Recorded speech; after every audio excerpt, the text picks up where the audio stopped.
യുഎസിലെ അലാസ്കയ്ക്ക് സമീപം Russian യുദ്ധവിമാനങ്ങളെത്തി.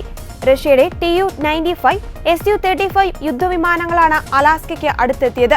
Russian യുദ്ധവിമാനങ്ങളെ തടയുവാൻ യുദ്ധവിമാനങ്ങളെ അയച്ചതായി north American aerospace defence command വാർത്താക്കുറിപ്പിൽ അറിയിച്ചു. യുഎസിന്റെയും കാനഡയുടെയും സംയുക്ത സുരക്ഷാ കമാൻഡാണിത്. 4 റഷ്യൻ വിമാനങ്ങളാണ് അലാസ്കയ്ക്ക് അടുത്തെത്തിയത്. F-16 ഉൾപ്പെടെയുള്ള വിമാനങ്ങളെ പ്രതിരോധത്തിന് ഉപയോഗിച്ചതായി കമാൻഡ് അറിയിച്ചു. റഷ്യൻ വിമാനങ്ങൾ രാജ്യാന്തര വ്യോമമേഖലയിൽ ആയിരുന്നെന്നും അമേരിക്കയുടെയോ കാനഡയുടെയോ വ്യോമമേഖലയിൽ കടന്നിട്ടില്ലെന്നും കമാൻഡ് വ്യക്തമാക്കി. യുഎസിന്റെ വ്യോമാതിർത്തി അവസാനിക്കുന്ന അലാസ്കൻ എയർ ഡിഫൻസ് ഐഡന്റിഫിക്കേഷൻ സോണിലാണ് റഷ്യൻ വിമാനങ്ങളെത്തിയത്. ഇത് രാജ്യാന്തര വ്യോമമേഖലയാണ്.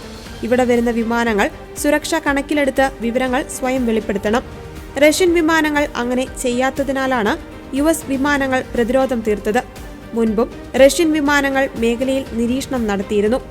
യുക്രൈൻ യുദ്ധത്തിന്റെ പേരിൽ റഷ്യ യുഎസ് നേതാക്കളുടെ വാക്കുതർക്കം തുടരുന്നതിനിടയിലാണ് വിമാനങ്ങൾ അലാസ്കയ്ക്ക് അടുത്തെത്തിയത്. യുക്രൈന്റെയും റഷ്യയുടെയും സൈനികവും സാമ്പത്തികവുമായ സാഹചര്യം അവലോകനം ചെയ്യുമ്പോൾ നഷ്ടപ്പെട്ട ഭൂപ്രദേശങ്ങൾ യൂറോപ്യൻ യൂണിയന്റെ സഹായത്തോടെ തിരിച്ചുപിടിക്കുവാൻ യുക്രൈന് സാധിക്കുമെന്നാണ് കഴിഞ്ഞ ദിവസം യുഎസ് പ്രസിഡന്റ് ഡൊണാൾഡ് ട്രംപ് പറഞ്ഞത്.